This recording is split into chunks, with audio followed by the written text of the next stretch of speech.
Hello, everyone. Welcome to today's episode of PrimeTalk. My name is Lisa Kinskey. I'm joined by my co-host, Yoni Mazor.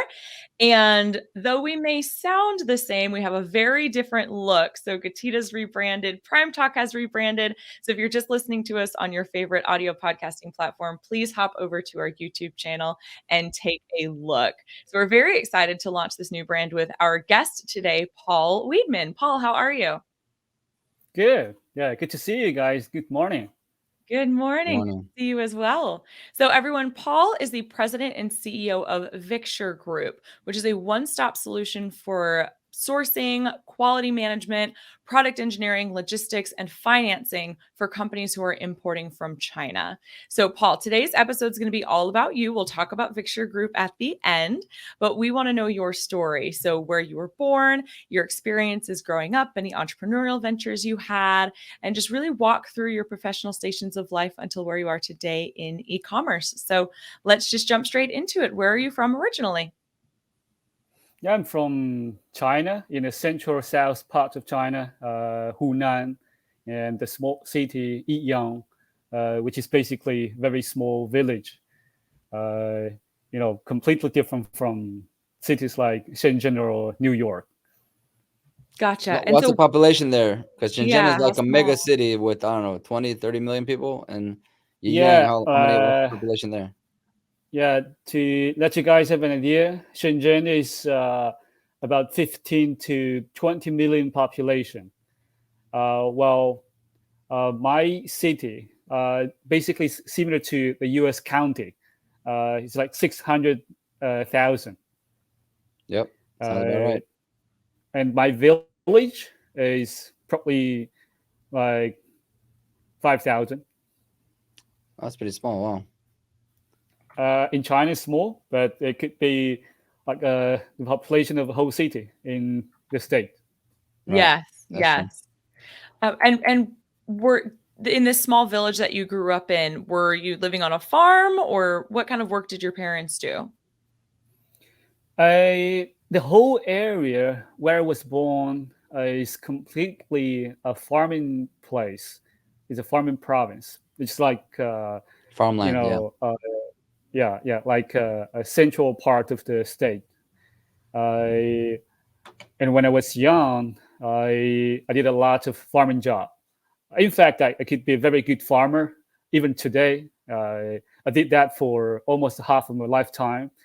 When I was very young, like 10 or 12 years old, I was officially working in the farm, uh, making 3 RMB. That's 30 cents US dollar a day. 30 cents a day. Uh, And what kind of what kind of products were you farming? What kind of produce? a lot of things. We're farming rices, we're farming garlic, cabbage. My father brought us to a place which is the capital city of my province. It could take us half a day to take the bus for 150 kilometers. My father makes six.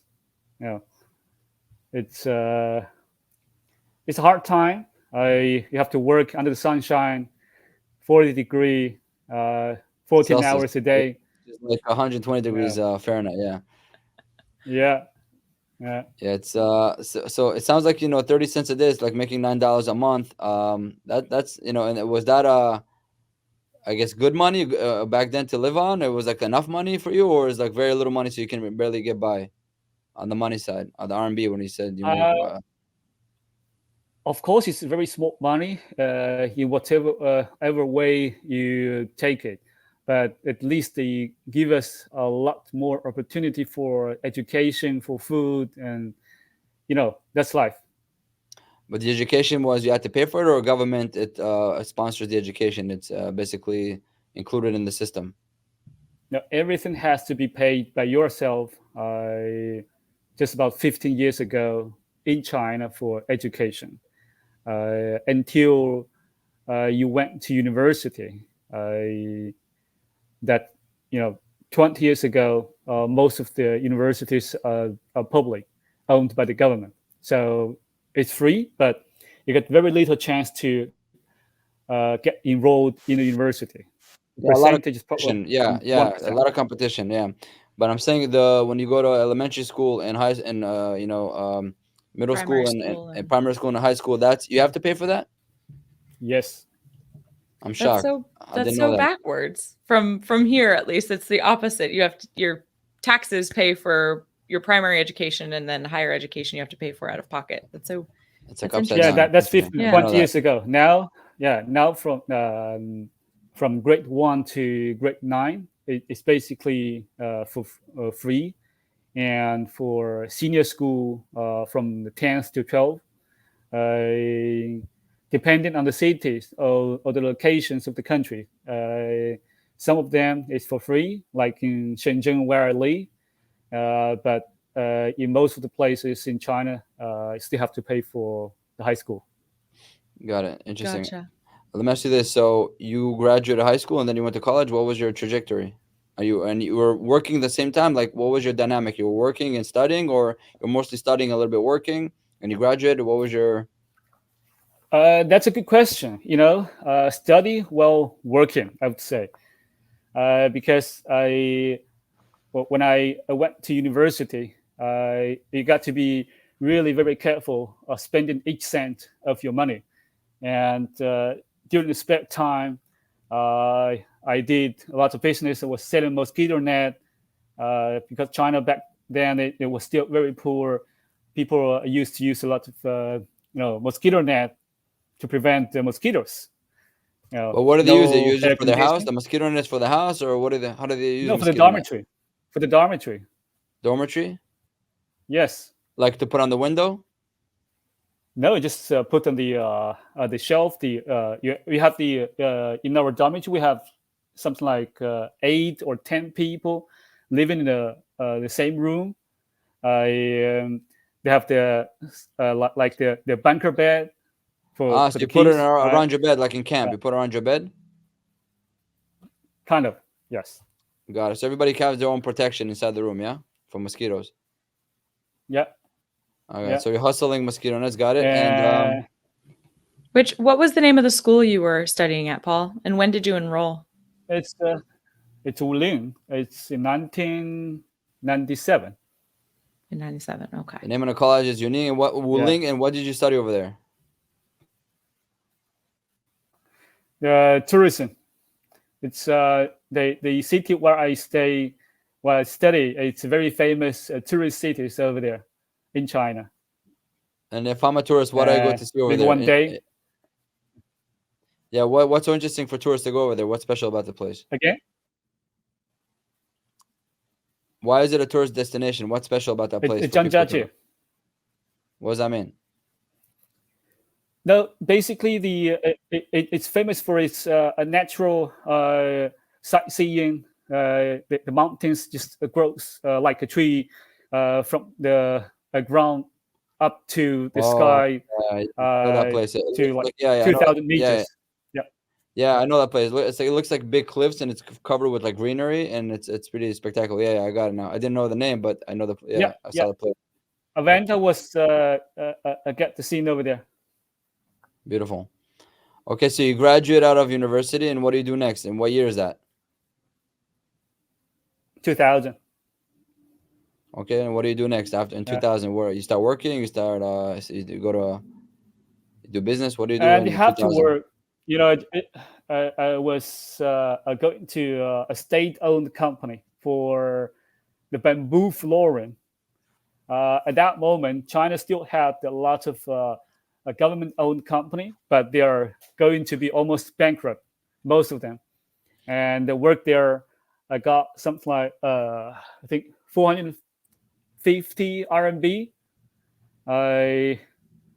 like $60. That's per day or per Over, month? no, per month. Okay, so you're doing much better. You're making 6 times more than you're making before. Was that That's better for you or true. no? That's true. But within 4 months, I just got 1 month's salary because the company could not pay Hey, salary anymore. Then, I went to Guangdong, which is in the south of China, where there are lots of factories. lots of investment from various countries of the world. That's where I really started my journey of my career. Got it. And what year was that? Was it also 2000 or that's a few years later? 2000. Yeah. So the I same just year when you worked in started the the first job, you see it wasn't a good fit. They can barely pay you, and you quote unquote moved to the big area, the big province, a region, Guangdong, where you have Shenzhen. You have Yeah. I think also Hong Kong is included in that region area. So it's a massive area of Yeah. hundreds of millions of people, where it's a huge Yeah. industrial complex. Yeah. Yeah. Yeah. Okay, 2000. So what do you do over there? What do you do when you get to the big area? Now I was doing in a computer company, working as a QC guy. I still remember the first day when I joined the company. After the examination of bodies, they have to check your health background, right? The first day I just worked till 11 p.m., translating a lot of documents from HP, Dell, because I was working in the quality department. They need someone to communicate in between the customers and the internal teams. Hold on, let me understand. You're doing QC, which is quality checking, for a manufacturer of computers, but that factory was making computers for brands like HP and Dell. That's basically what you're saying, and you were helping, also doing Yep, translations of what the how to yep, make it, how to exactly. produce it, or how to use the product. Yep, yep. Got, I guess both. Okay, very good. Continue. No. Yeah. Then I went to Shenzhen in 2004 and worked in another company for a couple of years. Then in 2006, I Hold on. started So my own. 2004 to 2006, what are you doing for that company? Sorry, Lisa. Now I was basically doing like a project manager and sales all together. You have to do a project manager management to coordinate with the engineers for the mechanical part, for electronics hardware, for software, to get the product done and bring them to the customers. Yeah, project manager, but it seems like in the same industry, the hardware, the computer, and software. Yeah, yeah. Very At cool. that Okay, moment, 2000. people really don't trust the salespeople from China. Then they have. I was working in a Taiwanese company. They have the real salespeople based in Taiwan. They don't even want to get into mainland China. Then they have someone like me. They call you a salesperson, but actually I know that is just like a project manager or a product manager for you to get into all these. Nowadays, you guys call it dirty jobs, and So let me that's understand. what So I was salespeople who are doing. based in Taiwan are selling a promise to Western companies saying, yeah, you want to create X amount of computers in this amount of time? No problem, we can do it.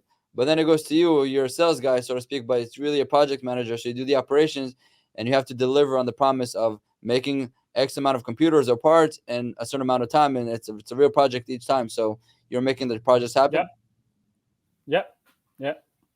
Way to go, way to go. So you're an ops guy, yeah. Okay, so 2006, what Yep. do you do after that? Yeah, I was doing my own company. In fact, the previous company I was working was not doing very well. Then I was looking for a new job. But very soon I realized I was not able to find a good job at all. Probably because I was too lucky over the past years.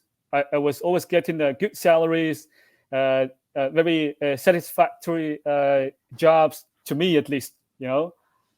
But I did not really have a good credential for study. Not in like top 10 or top 50 universities or college in China. And here in China, it's very important to have a good piece of paper when you want to go to big companies like Huawei or IBM. Back in the time, it's very famous in China, right? Still important today. So the first look into your credentials, and if you don't have it, in terms of you don't. education, yeah. Yes, Okay. you don't And even get across the threshold. And when you say a good piece of paper, does that mean the prestige and like the level of college that you went to itself, or Yeah, your placement within the student body, or both? Like, did you have to be the top of your education. class, or it had to be top of your class at a really good The, school? they look into your school. That's it. School doesn't Just matter if you're Okay. even if you finished last, it's okay. You went to the It's school. okay. Okay. yeah. It's like the joke they say. What do you call the guy in medical school that finished last in his class? Doctor. A doctor. So still Yeah. okay. So you're a Yeah. doctor. As long as you have a doctor diploma, you're in business. Yeah. So then What'd you do? Yeah, did you go to school? No, I started my own business. I was getting something probably about $1,000 a month, 2005 or 2006, which is still a good amount of money at an educational level of college, let's say, as me. And as I said, I was very lucky in my first two jobs. So I started to look for new jobs after that, and no one could pay a better salary. Then I was telling myself, look, in the past couple of years, I was doing a lot of projects, and what's the fuck of $1,000? If you sell 1,000 pieces of anything, you make $1 from each piece. That's $1,000. So Why should I business beg can be for? more lucrative than a salary in an established firm based on your education and degree that you had. So you feel like you kind of maxed out on your professional track, and your opportunity lies in maybe doing something yourself, doing business. So spreading your wings, go independent. Yeah. Yeah, sure. Okay. Yeah. So what'd you do? I was basically doing the same thing as I was working before. I was developing new product, create new mold, PCB, and not really to make the joints by myself, but to What's hire PCB? people. What's PCB? It's a circuit board. It's called the printed circuit board, which is very important for electronics product. I Got it. personally come from the electronics background from the first day of my business, of my job in South China. Nice. Okay, so you see they do the same job, but they do it project based for the company, so you can basically demand any wage that you want, any compensation. Yeah. I'd say I was lucky again. I think it's a good timing because China has been going through a couple of years in manufacturing. There are a lot of international demand, and I was just getting into my own business at the right timing. So after starting my own business, I got really very good orders from my customers and making good money too. How are you finding these customers? You said there was a lot of international demand, but if you're kind of competing with these other big names that are creating these printed circuit boards, how did you find your client base? Now, I had already been dealing with a lot of international customers from day one when I worked in the electronics business.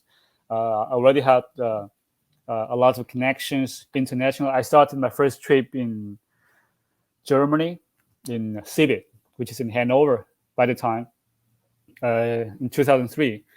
And almost no Chinese with a private passport had ever been out of the country before. So before 2003, whoever you saw from China, they are either from the government or the government-controlled entities, Companies. Yeah. not from private companies. I didn't know that. Interesting. Yeah. Okay, so you already had experience, you have relationships in the industry, you had, a reputation of some sort. So it was a smooth, natural transition for you saying, hey, if you ever need my help, like I do with the other project, I'm still available. And you can probably work with the same companies or the same factories, but you make sure the project gets done on time and they can really offer something that is reliable to them. Yep. Yeah, exactly. Okay, so what's the next step for you? What's the next transition or milestone? The good thing is when you're lucky and you make good money, and you get your business grow, uh, and but the bad thing, the other side of the coin is when you get a lot of money within a short period of time, you lose yourself, and you feel you are the king of the world.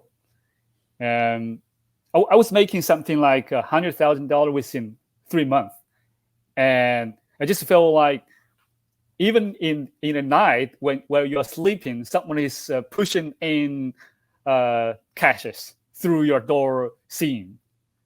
You know that feeling? So you feel that you are the most powerful people in the world, and I was telling myself, if I could make $600,000 within 3 months, and I could make 6 million within 3 months, or 60 million, why not? Right? Uh, but uh, when I put all my money in new product development, testings, new mode, uh, which costs a lot of money, then it comes with the financial crisis in 2008 and 9, and I just lost all of them. I And you don't know have that feeling, especially for people like me, when you just came from the pure poverty situation. What I had never seen such an amount of money in my whole lifetime. Then you really, you know, you feel of being able to do things uh, of whatever you can do, and then Let me understand. you hit the rock. Yeah. Yeah, so you turn into business. All of a sudden, you make money that it's really unbelievable. Not just for Chinese people, I would say also for American people to be making 600,000 in a few months. It's a remarkable velocity of making a fortune or making money. And you thought this kind of speed and level of making money will continue. So I can take all this money and keep investing it and trying new things because they're going to be successful, and then I'll be making 10 times more, 100 times more. But all of that was pretty much strategically not the right move because the economy took a turn or a hit in 2008, 2009, and eventually you lost it. You basically you went bankrupt or something, or you lost all your money.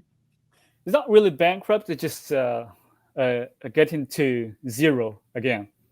Reset. Oh, Yeah, yeah, neutralize. Yeah, so the fortune you made very quickly got zeroed out. Okay, so what do you yeah, do next? What's your next move? yeah. I was staying at home. Trying to figure out what's going on. Then I did find a new job in 2009. So that means Just you work. don't do business. You work for the man. You work for the company again. Yeah, yeah. I was working in a TV company, very large company. I worked for 7 months. When you say TV, you mean like Pre- broadcast or making TVs? In China, it's a different no, question. Here, when you say TV, it's like television. television Television. production. So you're making It's hardware. televisions, hardware. Okay, good. Yes. Yeah. Yeah. Precisely 7 months. But very soon I realized I was not the person who can clock in and clock out anymore. So I just quit again. I was talking to all my old customers. Look, I just don't want to stay in the office. I and my boss, which is a guy from Hong Kong, it's very typical Chinese boss. They want you to stay in the office all the time, clock in, clock out, and every day at 6 p.m. he was right over there in the office, in front of us. And the traditional Chinese culture, or in Asia in general, uh, that employees are not supposed to leave before the boss. But I really don't care, So hold on. So the boss has to leave first, and then everybody can leave. That's kind of the what you're saying. The custom is, Yeah. or the the tradition. culture, the tradition. Yes. Ah, I didn't know that. Yeah. Interesting. Okay. So I I'm a guy. I really don't care because my goal is really, after so many years of up and down, I was telling myself I just want to have a job which I can clock in at 9 a.m. and clock out 6 p.m. But I didn't get the chance because obviously he wasn't happy with me. I could get my job done within, I would say, 2 hours, smoking with my colleague in the corner, then instead of 8 hours. But why should I stay there, after 6 p.m., where I really don't have a lot of work to do just to show my face in front of my boss? That's not what I like. Mm-hmm. So I don't care. Even if he was there, I just go. And everybody else. Hold on, you want to tell me you left before the boss? That's what you're telling me. You left before the boss left the building. That's correct? Yeah. Did you get in trouble? What happened? Not really trouble, but you can see from your boss' face that when you're the one that people don't like, what's the sense of staying there? So that was the beginning of the end for you. Okay, so after 7 months, what do you do? No, I was just telling all my customer, I just don't want to continue the job. I want to get something done by myself again. In fact, that's the crossroad where I had in 2008 and 9. One of the good opportunity is the e-commerce, which is exactly something you guys are doing today. There we go. Now we're talking business. This is the moment e-commerce coming and knocking in your lives. Okay, take us there. What happened? But I got one of the very important customer in my life is from the Netherlands. They were selling something like each time 50 pieces, 30 pieces, or a good moment is like 200 pieces. That I had been working in all these OEM or ODM manufacturers, which always sells product like 10,000 or 100,000 pieces. Okay, what's ODM, OEM? You guys help me with that? It's just like, let's say, contract manufacturers. Let's say, to make it simple. It's so I forget what it stands ODM, for. I think it's on-demand manufacturing, right? OEM. Original equipment manufacturer. Mm-hmm. Okay, and then on ODM is original design manufacturer. That means the buyer basically own the design and they give the order to the contract manufacturers. The manufacturer just do the assembly and testing job, easy ones. But in that situation, the contract manufacturer is used to get very big orders. Just like Walmart. Imagine Walmart when they could 10,000 pieces, 20,000 pieces. This little guy from Netherlands does 30 pieces. So a little bit of strange. That was a little strange to you, but you still helped him out. Yeah, I think that's not the business, because I've never seen that kind of business before that, and it's a totally new thing for me. But if you look into what's happening over the past 10 years, and right here in Shenzhen, where I'm my office, if you at the radius of, let's say, 5 kilometers, you could find at least 10,000 of cross-border e-commerce companies growing from zero to billions of dollars in revenue. In revenue a year. So these 30 units, 50 units became 50,000, 500,000, and the sky's the limit. Yeah. So I just gave up. And was telling myself I must find something which can be really sustainable. I really don't care if I could sell 100,000 pieces or 1 million pieces, but something that should be sustainable, should be continued all the time. Something that's growing, Yeah. So a very good chance when I was talking to one of my customer from Hawaii, he just got stuck with his shipment in the Chinese customs for 3 months without any response from the suppliers. So he came to me, say, Paul, can you help me to solve the problem? But I didn't know if I could solve the problem. He said, yeah, let's do it this way. Try to talk to your supplier and make sure and clarify if this can be resolved. If the answer is no, I will explain you why exactly it's no, and they will charge you this amount of money, $100, not a big deal. Right. And if I find out it can't be resolved, and they will go there and solve the problem for you, I will charge you $200. So That's a good business. It's a good deal, anyways. Yeah. Very good yeah, deal. I made a call within 5 minutes. I realized that they have no way to solve the problem because they are doing some refurbished phone with a brand, like you do an iPhone or a Samsung phone with the Samsung logo over there, but the refurbishing company could not get the invoice, the official invoice from the individuals, right? That means this is kind of like a gray area. You cannot say it's illegal, but it's not legal. However, the government, the customs will always look into a document. And if you don't have it, just get hold it. It's a dead end, yeah. Yeah. So it's very clear that they cannot solve the problem. I explained them why, and he said, okay, I got it. So I sent him an invoice. I got $100 in my pocket. And, that's the starting point of creating all these service items. I think I showed you when I was in New Jersey.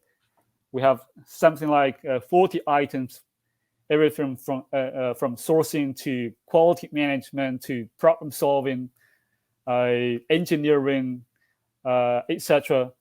But everything it started from zero, like this one.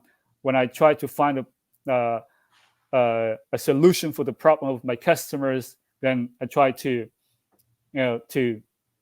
monetize the service and give it pricing, and that's how it was built. So this is the beginning of Victor Group, where at the end of the day, it's a la carte or full management solutions, where anything that related to sourcing in China. So you're a problem solver. You've seen it all. You do it all, and this is your specialty to make sure that things move, things operate, things click. So you can, if somebody starts to source in China, you can be their agent, or of course, if somebody's already sourcing in China, but they're already constantly dealing with challenges, you can come in and be a facilitator to smooth out or resolve them on one-time basis or constant basis, whatever is needed. You kind of do, and you derive all of that experience from all this project management that you did for all these years for, I guess, big firms. If you're getting in electronics, Dell, HP, these are massive firms for complex items. So if I'm an Amazon seller and I have a private label brand and my product is pretty simple, for you it's like a piece of cake, but for me it's like it's a world of complications. So that's kind of the level of quality that we're talking about, correct? Not exactly. I told you my experience working with HP or Dell, but in my own business, we're not used to work with that big company. They don't need us. They have their own. Yeah, I'm saying that's where you started your experience, but now in the past decade, you're helping call it the small guys or the medium-sized guys. Yeah, exactly. And if you look into the whole world, you have over 80 or even 90% of the companies that are medium small, they don't really have their own buying office or the people on the ground, which cause a lot of problems like the one I'm talking about. Like this type of small issues, it's just a communication issue, right? Chinese people are not used to say no. And for this supplier, they just want to say, sorry, no, I cannot solve your problem. Because in China or in Asia in general, to say no or to challenge your authority or your parent or your teacher, your boss, is kind of like impolite. And unfortunately, the customers is one of the other authorities they are facing. And so they don't want to conflict and they don't want you to hear. They want you to hear what you want to hear. They don't want to, tell you something that you don't want to hear, which is no, you have a problem, you can't fix it. It's very impolite. They don't want to offend, but when it comes down to business, you have to know if it's no and no means no, and then you try to, either okay, finish the story, move on, or try other options to resolve it from other directions. So it's a clash between, culture, which is social. You want to be respectful for on a social level when you communicating with other human beings, but on the professional business level, there's sometimes there's no it's not a good dynamic. So you have to kind of be experienced with that and evolve. So is it changing, or is it still the situation today with the Asian culture? I'd say it's still enormously existing in the Asian culture till today. It's always said that when you talk to people from China or in Asia in general, when people answer you yes or okay, it does not necessarily mean they understand what you say. It only means they hear you are saying something.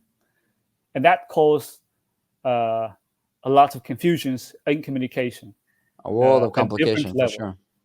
Yeah, yeah. Okay, I want to kind of capsule between 2010 until right now we're recording this 2023. So these 13 years, that's pretty much where Victor Group has been active. Take us to on a journey with these 13 years with major milestones or success stories or failures, challenges. Take us to that part of the episode. Before 2015, 16, I think, I have always been focusing on electronics because when you run a business, you just don't want to get out of your comfort zone easily. So anyone come to me, okay, I want to do like promotion items or any other things, I just say no. I don't want to get into that at all. I don't want to get into any trouble. Until one day, it's in 2016, I had one of my old customer from the electronics business called me to Vienna to talking about a garment product. It's an underwear with quick liquid absorption. I think Lisa probably know that. What is it? A garment? What kind of stuff? What is it? It's an underwear. Underwear. Got it. Okay.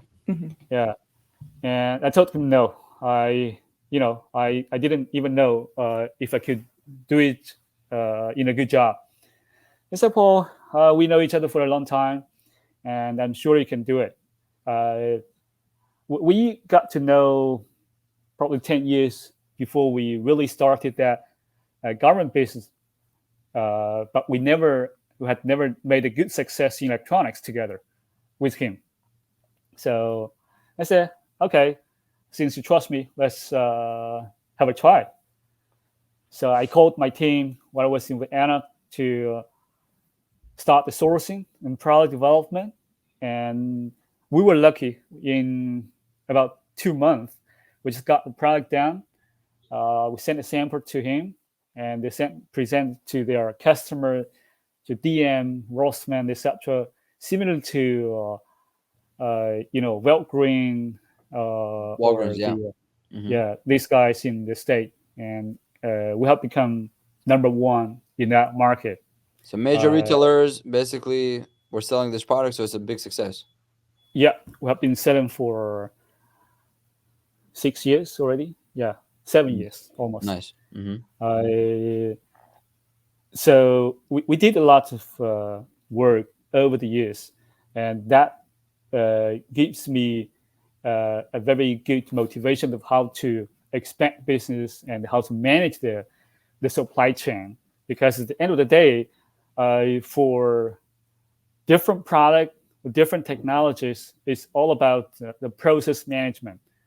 To make you understand in a very simple way, when you buy a product from China or any other countries, you could easily get into quality problems if you don't know the supplier, right? And there are some very simple steps which you can use to manage the risk. So sometimes you just get the sample approved, but at the end of the day, you receive a bad quality shipment. Why? Because most people have never done even a pre-shipment inspection before shipping out of the country. And if you did that, you could stop it before shipping, at least, right? But that's not good enough, of course. But to do something is better than doing nothing.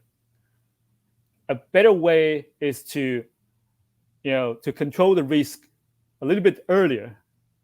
What if you just confirm and approve the samples of the production from the very beginning, right before they produce it?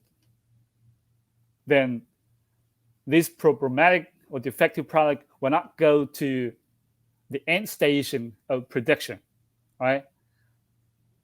And even an earlier stage, you identify the right manufacturer, they have the right process of quality management, of production management, of testing, and Reputation. you understand, they have an ISO 9001 certificate, not just a piece of paper, and that means a lot because you set the right process in place, you work with the proper manufacturer. It's just like in any business, you go to a company, they have the right process over there, do things in a systematic way. It's not just they feel that the boss is happy, they just got the job done, and then when the boss is not over there, everything is gone. Mm-hmm. So I got it. So it sounds like I understand how the quality process is vital for anything that you source, but with your journey and your story, 2016 it sounds that's when you expanded to other categories. So today you basically any category you're comfortable with, or you find yourself limiting yourself to certain domains of comfort. What is the status today for you? We cannot say we do everything. No one can do everything. Each product, each area, they have their technologies and expertise. Even if you can manage things in from the process standpoint, but you need to at least get the basic knowledge. The good thing for electronics is I realize, an electronics product, it basically cover most of the technologies in the consumer field. If you look into a phone, you have the circuit board, you have the software, you have the screen, you have the plastic component, right? And you have, if you look into the package, you have the paper materials, the fabrics, which relates to garment or underwear. That's where, and the reason why my business partner for garment trusted me. So consumer technology, it's of course different from chemicals, from construction. So our main focus is basically in the consumer field. Got it. So in your case, if somebody tells you to do something in chemicals, for example, you tell them no, which is very unlike other part of the code. Got it. Okay, very good. Yeah. All right. So any other major point you want to cover within from 2016 until today? I guess let's focus for a minute on the e-commerce side. So today, what do you see? So you mentioned you had a friend in the Netherlands. That's when you got exposed to, I guess, e-commerce. But today, what is the weight and level of interaction you have? Is most of your clients right now e-commerce players, all of them or some of them? What's dynamic? What's the reality today for you? We do work with some of the e-commerce or I'd say the online sales or brands. One of the key point for the e-commerce suppliers, as I said, in Shenzhen, you can see companies that grows from zero to billions of dollars within a very short period of time. Again, that's a two sides of a coin. A good thing is that can grow the business, that proves that they are good businessmen. But on the other hand, whenever you run a company, when it grows very fast, you need a good system and process to manage the company. You have to do a risk management. Either it's for sales and marketing or finance, human resources, etc. And that's what I see a lot of e-commerce companies are missing. They're very good at the sales. They know how to get the data, to analyze they know how to launch products, but not necessarily to build a big firm, a big company, a big establishment for their brand, a big organization. Yeah. When you sell 100 pieces, or 1,000 pieces, it's one story. But what if your sales scale up to, say, 100,000 or million pieces, which is quite common? Then you can easily lose control on your supply chain, either its quality or the reliability of the supplier or logistics. There are lots of things you have to take into consideration. And particularly from my last trip in the state, from the east to the west, from the north to the north to the south, I met with probably 5 or 6 e-commerce companies. I can give you 2 stories that I literally experienced. One of them, they're buying like vacuum cleaners from China, 100,000 pieces, 20% of them are defective. And I asked the guy the question, did you inspect the product? He said no. And ask him again, did you know the factory that you work with? Did you visit them? He said, no, we didn't do, but we have seen the pictures. You can get a lot of nice pictures from AI. Right, that's true. So the companies in China is basically the manufacturing hub of the world. They are not only selling to the US market, but they're also selling to Mexico, to El Salvador, to Argentina. And each market, they have totally different quality. And even if you sell to the same market, it's different from selling to Amazon store or to Target or to Dollar General. They have totally different quality requirement. That's true. This is one thing. The other thing is, in my opinion, it's a very huge risk going forward because I see in this the slower economic situation globally, including the state, in the venture capitalists, they used to buy a lot of online brands or e-commerce brands, not just 1 or 2. They try to buy out we like call them 50 the or aggregators. 100 the aggregators. Yeah. brands. The brand aggregators are right now in a very big challenge, now that the momentum shifted. Yes. The question is, how can you manage 50 or 100 brands on product development, on quality, on the supply chain, even if you have enough money? It's very hard. You got to do effectively. You got it. Yep. That makes a lot of sense. Okay, we got game. Yeah, got it. So we have to start wrapping it up because it's been fascinating. So thanks, for sharing so much of your experience and your journey. It's been, at least it's gonna take a moment to kind of recap it. But I guess I said on the personal note, to see your journey from coming from humble beginnings of a village, growing rice and garlic, making $9 a month, into diving into the world of global commerce and e-commerce, and helping others making their fortunes, and of course making a good living between. You're kind of telling a lot of the story of the Asian rise or the Chinese rise into the world stage, and the economics and being an economical superpower. So your journey is a journey of many, I'm sure, in China, which is, for me, is fascinating to see and to hear about. So thank you for sharing that. And Lisa, let's start wrapping it up. So show us what you got. Yeah, definitely. So, Yoni, you kind of covered the beginning of it. So Paul originally grew up in a very small village in China that was entirely farmland, started working as young as 10, 12 years old, making 30 cents a day, farming rice, garlic, cabbage, things like that.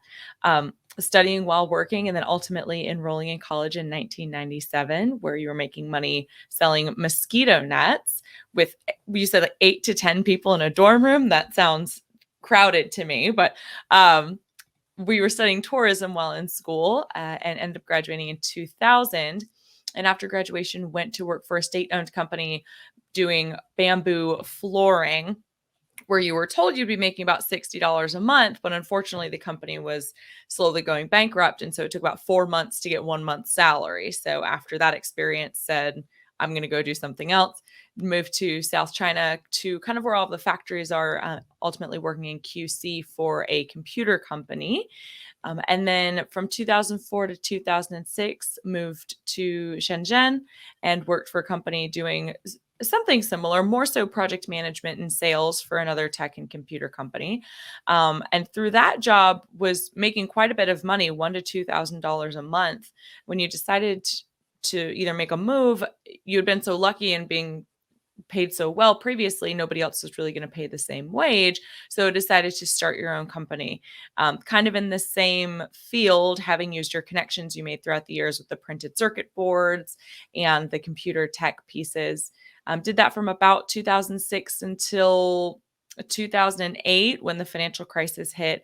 The money sort of dried up, not going bankrupt, not in the negative, but kind of going back to zero, ultimately moving to a large TV company making TVs, the hardware. In 2009, I worked there for 7 months after saying, I've already been a business owner. I don't know that I can be an employee anymore, especially with the cultural expectation of not leaving until your boss leaves. And then started your own business again. E-commerce was really ramping up. You had an experience with a previous customer of yours where they had a shipment that was caught up in Chinese customs, and helped them, well, first identify that they were doing some gray area things, not illegal, but not legal, and ultimately was paid for your efforts there. And that was kind of the beginning of Victure Group, was helping folks with any of their customs clearance or inspections, really quality management, product development, and originally focusing on electronics, but in about 2016 shifted a little bit away from electronics exclusively, just mainly in the consumer products field, noting that garment as being the what's the word for that? The pivot, yeah. Yeah, that garment really being the pivot. So is that kind of an accurate wrap up of everything, Paul? Yeah, I think that's a very good summary. Awesome. Love to hear it. So the final stages of the interview then are going to be, one, where folks can get a hold of you and learn more about Victure Group. And then we'd love to hear from you a message of hope or inspiration for entrepreneurs that are listening. So where can people learn more about you or reach out if they have questions? Yeah, I would just make it very simple for business. Whenever they have any problems in China, we are ready to be the eyes and ears to solve their problem for their business on the ground. Nice. Is there an email they can send you, or a website? Where can they reach out to you and communicate with you?